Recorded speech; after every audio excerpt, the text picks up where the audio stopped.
Assalamualaikum warahmatullahi wabarakatuh.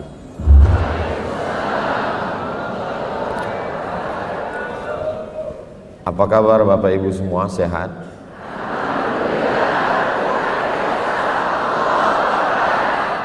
Panjang sekali jawabannya. Alhamdulillahirabbil alamin. Allahumma salli ala sayyidina Muhammad wa ala ali sayyidina Muhammad. Pertemuan kita ini insyaallah mendatangkan keberkahan buat kita semua. Karena kita berada dengan orang-orang yang mulia, jauh datang dari Al-Azhar Kairo Mesir, guru besar Fadilatul Syekh Al-Ustaz Ad-Doktor Usama Al-Azhari, nafa'anallahu bi ghaziri ulumihi. Mudah-mudahan ilmunya, berkahnya melimpah buat kita semua. Ada juga guru kita Profesor Dr. Amin Rais, ada Bang Sandi yang tadi ketika diminta untuk naik ke atas, beliau memberikan mikrofonnya ke saya, dan mikrofon itu diambil panitia lagi, diganti dengan mikrofon yang lain. Banyak sekali orang-orang yang luar biasa. Ada Ustadz Fatih Karim. Tidak mengurangi rasa hormat saya, nama-nama yang tidak saya sebutkan bukan berarti saya tidak takzim, tapi karena memang saya tidak ingat. Hadirin hadirat, muslimin muslimat, mukminin mukminat yang belum kawin dan belum sunat, semuanya insyaallah dimuliakan Allah Subhanahu wa taala. Hadir juga di sini istri saya, mertua saya, Umi, kakak saya, ada papa, ada mama, semuanya mereka semua ikut berbahagia. Allah itu sangat sayang dengan bangsa Indonesia. Kalau dia lihat ada orang yang terlalu putus asa, bawaannya udah mau mati, maka dia kirim salah satu hambanya untuk membahagiakan. Maulana, Maulana, Maulana. Nggak jadi bunuh diri. Kalau dia lihat ada hambanya orang Indonesia ini yang sudah terlalu bahagia dengan dunia, dikirimnya lagu, dan lagu itu ditulis ternyata di atas pemakaman Baqi Madinah. Dan setelah dinyanyikan, saya senang sekali, tidak ada yang meninggal. Padahal di tempat lain begitu selesai langsung ada beberapa mati. Ternyata rahasianya di mana? Rahasianya dari seorang ibu yang menulis, membaca Al-Quran, dan meninggalnya pun di atas Al-Quran. Jadi yang kita lihat selama ini, pertemuan hari ini memberikan jawaban terhadap pertanyaan-pertanyaan besar yang ada di kepala saya. Bagaimana ada seorang anak bangsa Indonesia lahir dari kepalanya darah seni yang mengalir, membuat kita mengingat Allah, di saat yang sama kita menikmati lantunan suaranya. Ternyata itu dilahirkan dari seorang ibu yang cinta kepada Al-Quran. Jadi ternyata kalau ibunya cinta Quran, anaknya lahir ya begitu. Dia tidak hanya sekedar bahagia, tapi bisa membahagiakan orang lain. Lalu bagaimana dengan anak-anak yang merusak ini Pak Ustadz? Mungkin emaknya kuntilanak, Nyi Blorong, Sundel Bolong, hantu semua itu.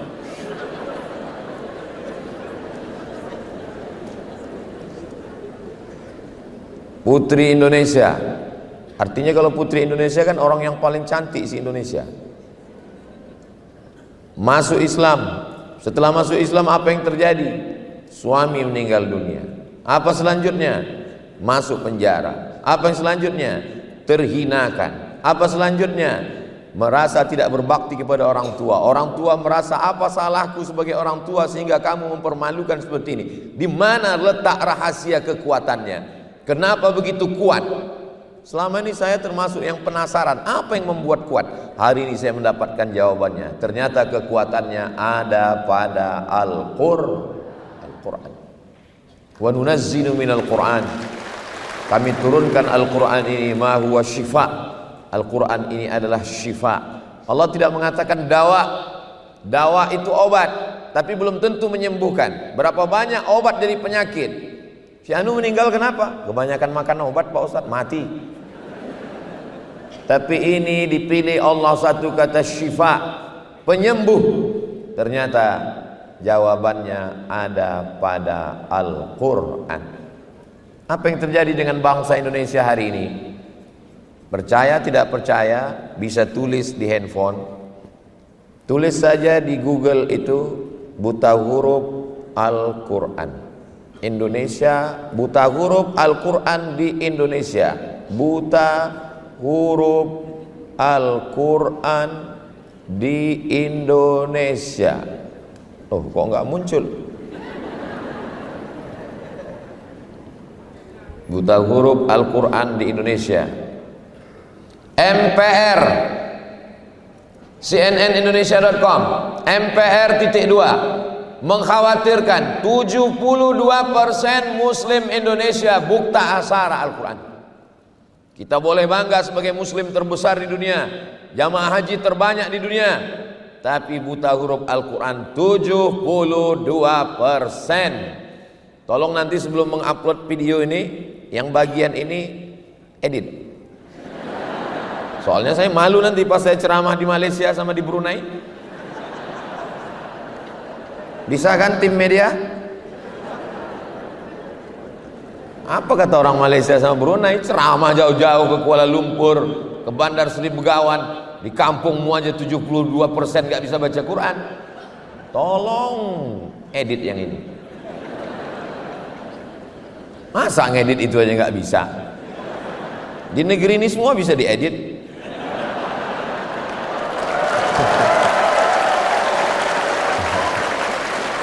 Jadi kalau kita mau kembali kejayaan Indonesia, maka kembali kepada Al-Qur'an. Ada seorang anak bernama Bapak Irfan. Bapak Irfan melihat ayahnya duduk membaca Al-Quran. Sekali duduk berapa dia baca? 7 juz Al-Quran. Ketika itu dia bertanya, mengapa ayah duduk lama?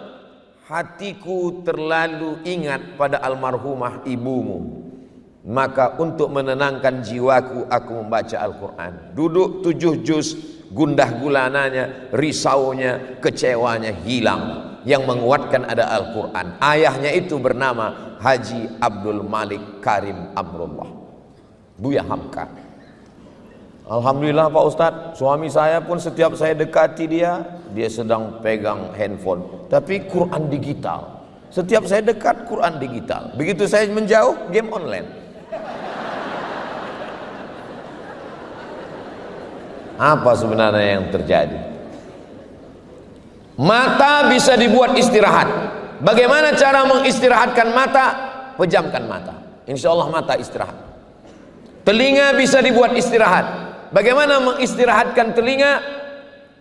Cari sumbat telinga, insya Allah telinga istirahat. Kaki mau beristirahat, bagaimana mengistirahatkan kaki? Jangan jalan, duduk di rumah, baring-baring, insya Allah istirahat. Tapi ada yang tidak bisa diistirahatkan. Apa dia? Pikiran. Pikiran tidak pernah istirahat, dia terus berpikir. Pak Ustadz, mohon maaf ya, untuk beberapa hari saya nggak bisa ikut pengajian. Kenapa? Saya mau mengistirahatkan pikiran saya. Saya mau pergi ke danau, saya mau pergi ke bukit, saya mau pergi ke laut. Akhirnya sampai ke pantai, mau istirahat. Ternyata apa yang terpikir? Tiketnya mahal, hotelnya mahal, tagihan.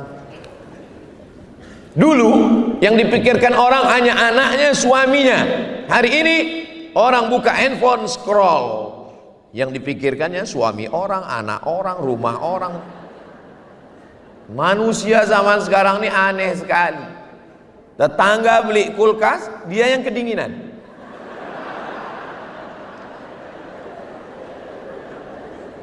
Teman yang renovasi rumah, dia yang masuk ICU.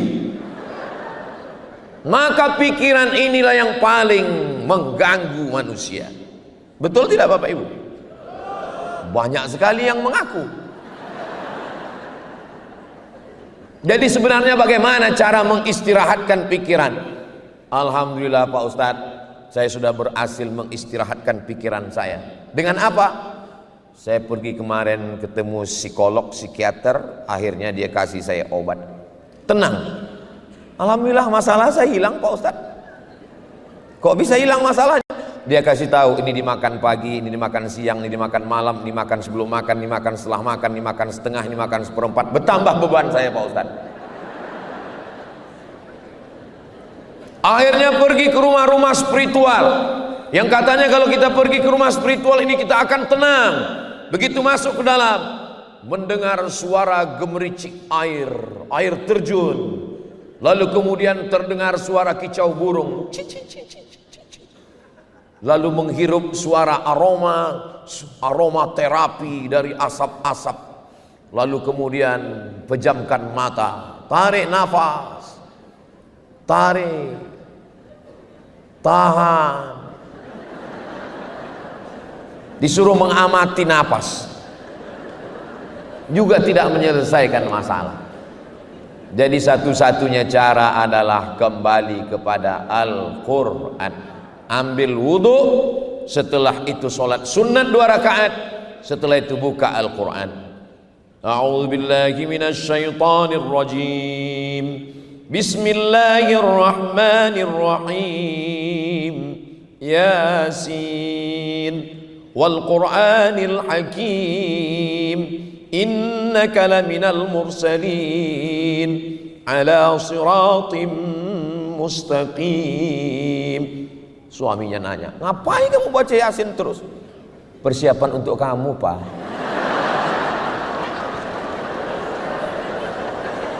Dengan membaca Al-Quran, pikiran kita beristirahat. Dengan membaca Al-Quran, hati kita tenang. Yang ngomong bukan saya. Ketenangan itu letaknya bukan di mata, ketenangan bukan di telinga, ketenangan bukan di kaki. Huwallazi anzalas sakinata, dia yang menurunkan ketenangan fi qulubil mu'minin. Ketenangan itu ada di dalam hati.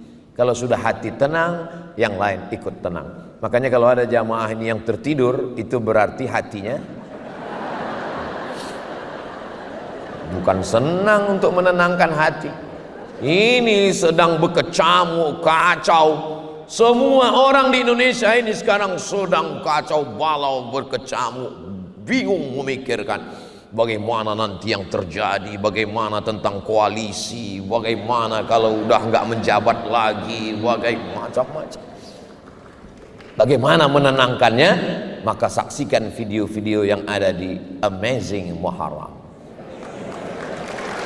Jangan lupa subscribe, like, share, and comment.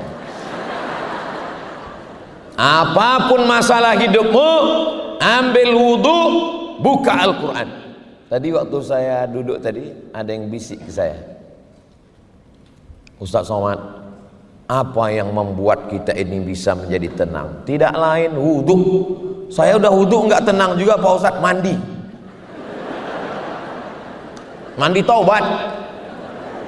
Saya udah mandi nggak tenang juga Pak Ustaz, masuk ke dalam laut. Insya Allah bukan cuman masalahmu hilang, kau hilang sekalian.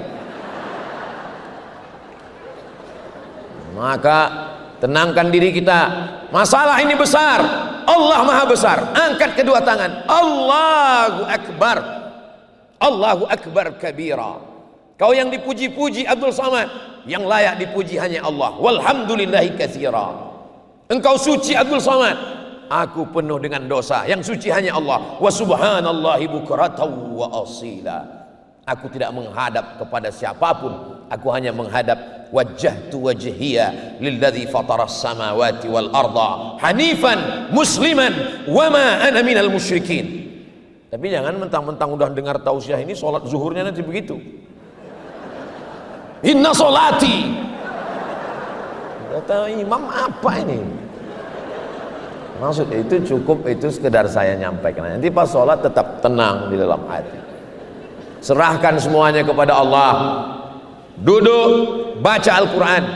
Yang selama ini memuliakan Al-Quran, beli Quran termahal, sampulnya dari emas, disampul lagi dengan kain sutra, dimasukkan ke dalam kotak kayu jati, dipaku 4 sudut, gak pernah dibuka sampai mati. Aku nikahkan engkau dengan anakku dengan mahar seperangkat alat sholat dan kitab suci Al-Quran, gak pernah dibuka sampai mati, tunai. Apa ini? Kenapa ulama dulu mengajarkan nikah maharnya Al-Quran?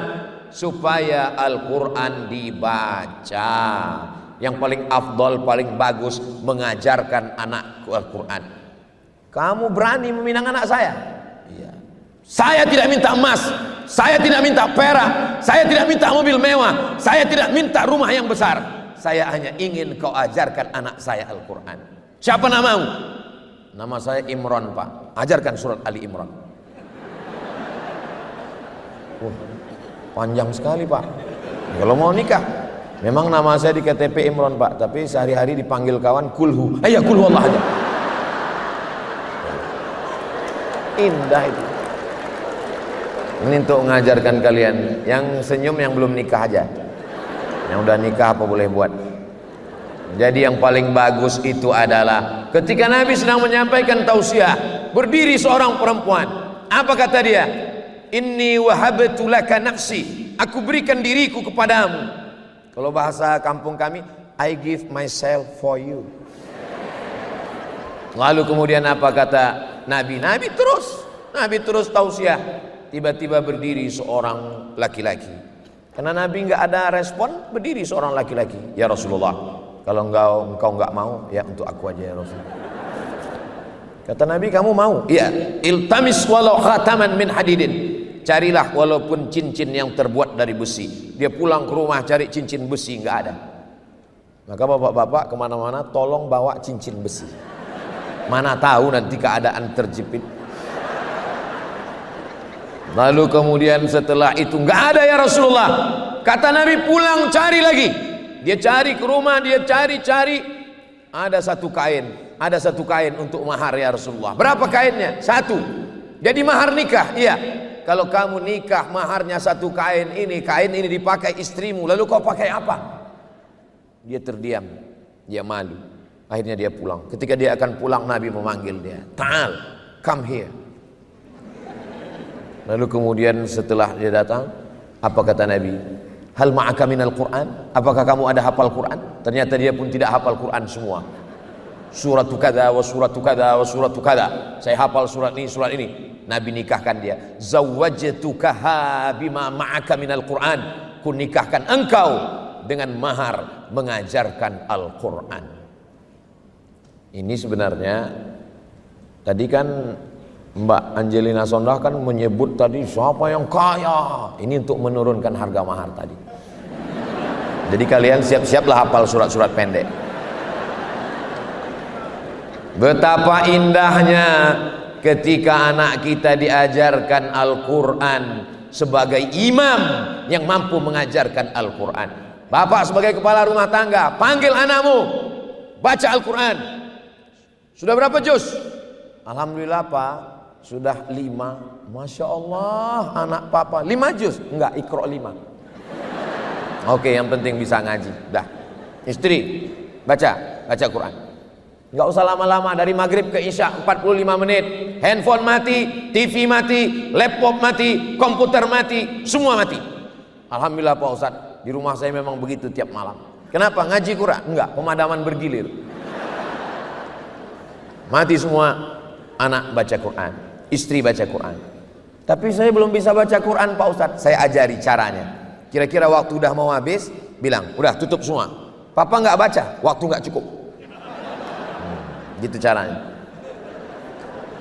Siapa di antara kita ini yang ramai, ini yang paling mulia, bukan yang paling kaya, karena harta akan tinggal.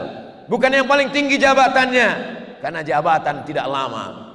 Yang kekal abadi hanyalah man ta'allamal Qur'ana wa 'allamahu, yang mengajarkan Al-Qur'an, yang belajar Al-Qur'an dan mengajarkan Al-Qur'an.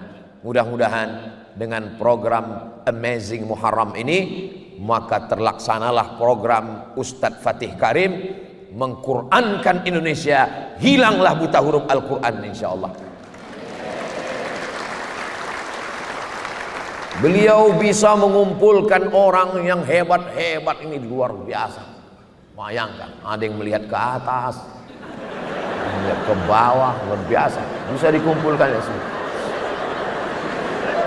Maka tidak salah kalau Konstantinopel ditaklukkan oleh Muhammad Al-Fatih, maka insya Allah buta huruf Al-Quran Indonesia ditaklukkan oleh Ustadz Fatih Karim.